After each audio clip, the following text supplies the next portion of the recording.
有什麼樣特點的人是有潛力成為好的投資人，或者說成熟的投資人呢？為了把這個東西我講得更清楚一些，更詳細一些，我這一期呢就先解釋一下為什麼我覺得這個投資啊，它不是靠學就能學出來的，而且呢，世界上其實大部分的人哈，尤其是在我們这个工業时代，是不容易成為成熟的投資人的。然後呢，今天呢，我也會說一下一個成熟的投資人，他都有什麼樣的特點。我先說一個，那後面影片啊，我會再接着說其他的一些特點。我知道追我頻道的觀眾，你們普遍在生活中已經是認知比較高的人了，而且我也知道有非常多已經很成熟的投資人和不少在其他領域非常低調的華人精英們，你們是默默的在關注我這一頻道的，所以呢，就也歡迎大家多批評。各位這一期就不用盯着屏幕，就用聽的就可以了。這一期呢，我會借用這個做飯的邏輯跟大家解釋一下這個剛才我說這個問題。因為我覺得做飯這個事兒它是充滿智慧的。我自己其實也是很享受這個做飯的過程的。我有事沒事我就喜歡做飯，然後給我鄰居送過去。我鄰居就說我這一天天的就跟哆啦 A 夢差不多。那做飯這個事兒呢，是一個非常需要直覺呀、經驗、判斷力、耐心、計劃性還有執行力的一個事兒。那這個跟投資這個裡面所需要的很多的能力是非常相似的，只不過我們長期以來，我們就不會把這個吃飯這件事兒，或者說做飯這個事兒，去跟什麼智慧啊，跟那個投資哲學連在一塊兒。不過其實咱想一想，不是每一家人都能把吃飯這個事兒掰扯明白的。那一個家庭能夠長期把飯吃好，這其實是一個很不容易的事情。我是小時候我不覺得，因為我媽每天都做飯，所以我基本上就沒有那種在吃飯上面受過什麼委屈的時候。但是生長在這種環境裡面的話，你會非常自然的覺得就把飯吃明白這件事是一個理所當然的事兒。直到後來我來美國了，我得自己做飯，有時候我還得給朋友做飯，這時候我才理解，就有人願意給你認真的做飯這件事兒，其實是一個非常珍貴的事情。咱們再說回投資這事兒首先我先樹立一個，就什麼是投資這概念。我們都知道投資這事兒它是一錢生錢的事兒，這說法其實沒錯，不過我覺得還應該再往下去問一個問題，就是為什麼錢可以生錢？我知道這問題聽起來似乎是有點傻但是你跟我這思路再往前走一走，我們知道肯定不是我們每天花錢這過程中就能夠產生新的錢，對吧？那也就是說，錢和生出來的錢之間肯定是有這個無形的這麼一個東西存在的，然後才可以實現錢生錢的這結果，不是嗎？那中間這無形的東西它是什麼呢？大家覺得這中間這無形的東西它可能是一種技巧。所以我們現在看到的現象就是大家在不停的從這個賺錢的技巧上面做提升，這也就是為什麼大多數人其實是沒有辦法成為很好的投資人的，這也是原因之一。我作為私人投資市場裡面的一個公司合夥人，我的一個不成熟的小觀點就是投資呢，它是基於一個對自然規律的一個理解，然後利用有限的資源去實現自己想要的一個未來的這麼一種能力。這裡面有倆事兒非常重要，第一個就是你得了解事物的這個運行規律，另外一個是了解你自己。之所以說投資它不是一門技巧，是因為如果說投資是門技巧的話它其實在學校裡面就是可以教的嘛，有同樣的技巧和信息的人，他應該得到同樣的結果才對，是不是？現在這信息這麼發達，網上隨便一搜全是信息和技巧，還有各種什麼投資大神的名人名言但是並沒有改變絕大多數人依然是被收割這群體，就這麼個現實情況。所以說投資這東西呢，它就不是一個能夠通過系統教育來學會的，也不能以這個評判對錯為標準來衡量，更是沒有辦法通過刻板教育去實現速成。工業時代這教育體系裡面訓練出來的人的特點，跟創業者和投資人的思維方式幾乎是完全相反的。因為投資人和創業者他必須長期習慣處於在這個堅定擁抱不確定性的這樣一個創造模式裡面。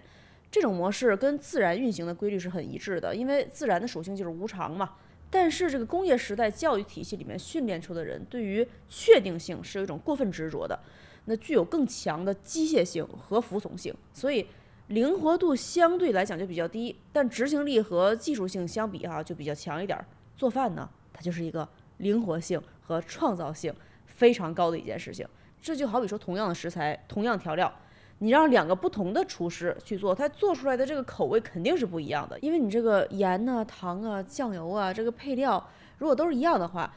可是你放多少，什麼時候放，肯定都會影響這個菜品最終出來的口味嘛。這個是做飯那個人，就那個廚子，他這個主觀因素造成的。那接着我們就來說這個能拿到結果的成熟的投資人的特點哈。雖然我個人這個經驗範圍是私人投資市場，但是這個特點不光適用於私人投資市場，我相信在公開市场，也就是股市裡面，大家其實也可以去借鉴這種思維。因為私人投資市场啊，它在投資領域來說，它是一個比較上游的，就我管它叫一種投資界的批发市场嘛。那麼這個批发市场裡面的邏輯，跟在下游的這個零售市场，也就是這個公開市場裡面，它其實是有很多的共通性的。成熟的投資人，他這一大特點就是他知道自己要什麼。剛才我不是說了这個同樣的食材和調料能做出不同的這個菜品嗎？咱們就打一比方，咱就說這個紅燒肉和回鍋肉，食材基本上都是一樣的食材，對吧？五花肉啊，生抽、老抽、糖、姜、蒜、料酒，对吧？你做這個回鍋肉，你得切片儿，然後再炒。但是你做這紅燒肉呢，你就得燉。所以說你這首先你得知道你想做一什麼菜。很多的這個成熟的投資人，他就特別知道自己要做一什麼菜。什麼意思呢？他知道自己人生想要活成一什麼樣。我說的這個事兒啊，不是說錢，不是說他賺多少錢，錢呢只是其中的一個元素，錢是為了生活而服務的。錢本身啊，它是一媒介，它是一個工具而已。它是一道菜裡面這個必要的一些調料，回鍋肉裡的醬油，西紅柿雞蛋湯裡面的鹽，是餃子餡裡面的五香粉，是薯條裡面這個番茄醬。你這配料是為了這道菜服務的，這菜不是為了這個配料而服務的。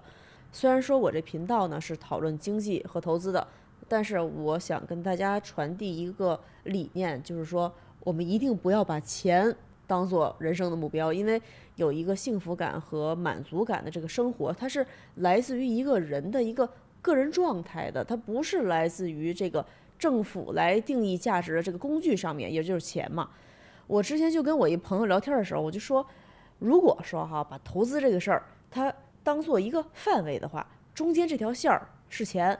成熟的投資人是在這個線的這個上方，在錢的上方，他錢是為他服務的。但是不夠成熟的投資人，他會在這個錢的下方，他去追着這個錢跑。這兩種心態就直接反映了這兩種投資人的這個心理狀態。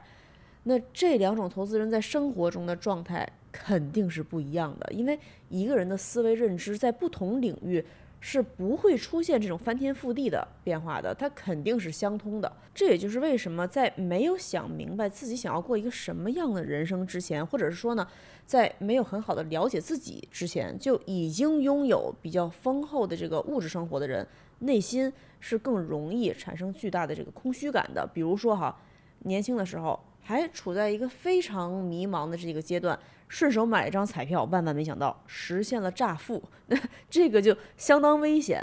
一個人他不管有多少錢，從外界能夠得到多少東西，都填補不了心裡面這窟窿。這窟窿可是一個無底洞。愛潑斯坦那些常客基本上心裡都是有窟窿的，名單裡面偶爾出現那些人哈，可能就是被忽悠過去的。不過當時我在網上看到馬斯克拒絕去羅利島那郵件也挺好玩的，因為他就是一個特別知道自己想要什麼的人，他就是想推動人類文明進程，上火星造大火箭。去羅利島這事兒實在是太耽誤事兒了。芒格自己也說過一段故事，就是他當時做投資就是想實現經濟獨立，萬萬沒想到後來變這麼有錢啊。你看這就是一個典型的，本來想做一頓回鍋肉，結果沒想到這回鍋肉做的還挺好，街坊鄰居都上這兒來吃回鍋肉來了，最後不僅把自己餵飽了，還開了一飯店。所以就是說在這個定未來目標的時候哈，你不能把它定在一個內在價值很低的這個東西上面，比如說貨幣，因為貨幣它是一個可以無限增發的一個東西，所以它的內在價值其實是很低的。什麼東西內在價值很高呢？或者說你應該把這個滿足感和幸福感的這個目標定在哪兒呢？我覺得一個大致的方向呢，當然這是我個人想法哈，就是說你可以想一想，你能夠為他人做點什麼，有什麼可以分享給別人的，那這個內在價值就很高啊。還有就是你能夠向外界傳遞多少智慧、勇氣和愛，那怎麼樣正视自己的不足，打磨自己，完善自己，讓自己变得更強，最終的目的是为了能夠去保護愛你的人和你愛的人，這些都是內在價值非常高的事情，因為這些東西是你獨有的，它是無法複製的。而且我敢打包票的一件事兒就是說，你的這個滿足感和幸福感一定不會來自於你能夠獲得什麼，一定是來自於你能接受你明明知道可能得不到任何回報的情況下，你還願意給出什麼。像這個黄仁勳吶、馬斯克呀，還有芒格、巴菲特这些人，他們的滿足感和幸福感一定是非常高的，因為這些人都體會過什麼叫做明明知道可能得不到任何回報，但是還是願意不停的付出。那這個勇氣是非常非常稀缺的，而且也非常的質樸，所以他們才實現了本來想做一鍋回锅肉，結果不小心做成了一飯店的這個情況嘛。千萬不要把什麼算計啊、偽裝這些手段當做一個人的成熟的標誌哈。那這個只能證明一個人他掛掉了這個人性這門課，建議重修。你這門課掛掉了，你是不可能過上一個有什麼滿足感的人生的嘛，這很明顯。我知道我說這事兒聽起來呢有點反21世紀網絡風氣，但是我相信現在在看這期影片的觀眾，應該有人等着我說這句話已經等很久了，或者說等着有誰說這句話已經很久了。那我們再說回來，把這個未來目標跟你投資決策对齊的話呢，就可以說是，比如說你想讓你的孩子未来能夠在人生的任何一個時間點都有一份保障，能夠過上这種免除飢餓、免除恐懼的这種平靜的生活，然後最好呢是通過一些法律架構能夠確保自己的這個資產，甚至在幾十年之後還能為你孩子的孩子提供相同或者說更好的這個保障。這個時候如果有另外一個人他沒有孩子，但是他想要讓自己和自己的家人，比如說自己的伴侶，能夠有一個無憂無慮的這樣一個退休生活，那其實這個人是不需要那麼多錢就可以實現這種生活的。如果用自己半個身家去賭一個風險很高、回報很高的這個項目，但是呢，你心理上又承受不了這種風險，犧牲了自己這個內心的寧靜感和跟自己家人之間的這種平和的、平靜的生活狀態，這不就本末倒置了嗎？而且這兩種類型的目標投資時間長短也是不一樣的嘛。要確保未來20年的生活和要確保家族傳承，這個完全是兩種不同的時間概念。這個裡面的心態投資的資產種類、回報方式，還有回報的上限的一些預期、願意承擔的風險這些其實都是不一樣的。所以呢，對照搬網絡上面傳的這些什麼大佬是怎麼樣做什麼資產分配的這種思路，我內心其實是比較猶豫的，因為這些大佬追求的東西跟你追求的東西，它很可能是完全不一樣的。你倆想做的菜它不是一樣的，人家想花3個小時燉一鍋高湯，你是想用10分鐘炒個空心菜，你不能說我看他那高湯不錯，我就花3個小時去炒份空心菜吧，那我這空心菜不糊了嗎？我這3個小時我鍋都燒漏了。富了3代的人和富了第1代的人，這兩種人的投資策略肯定是差距巨大的。我們不能去盲目的拿別人的這個框架去套用在自己身上，因為大佬的這個腦子裡面看到的這個終點線跟你腦子裡面看到那終點線它是完全不一樣的，你們不在同一個賽道上面。之前我就採訪了那個富爸爸羅伯特清崎，他的稅務策略師，我也把這期這個鏈接擱在描述欄裡面，大家可以去看。他在裡面呢就提到了，他去給這些富豪們做稅務策略的時候，第一件事問的就是你到底你想要什麼，這個事兒弄明白之後，然後再去討論怎麼樣配置資產。而且他也提到了，就是像巴菲特這種人，他的這個投資時間線是100年，就是說他如果想要投資一東西的話，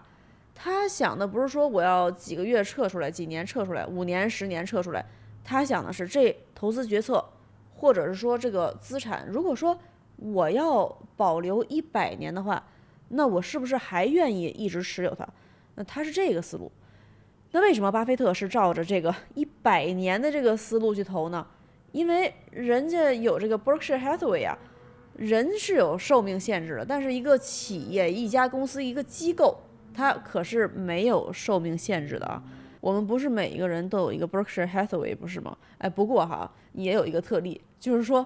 如果說哈，你現在是一個家族傳承的這麼一個需求的話，那你和巴菲特的思路很可能是會更接近一點。但是普通人啊，是完全沒有辦法以這種方式去思考自己的這個投資決策的嘛。對於咱們來說，咱們只能借鑑，行吧？那這一期就先講到這兒，下一期啊，我再講其他的成熟的投資人的特點。那這一系列的內容，希望給大家一個不一樣的看待投資的視角。大家有什麼問題呢？也可以在底下留言。那這一期就先這樣，我們下期見，拜拜。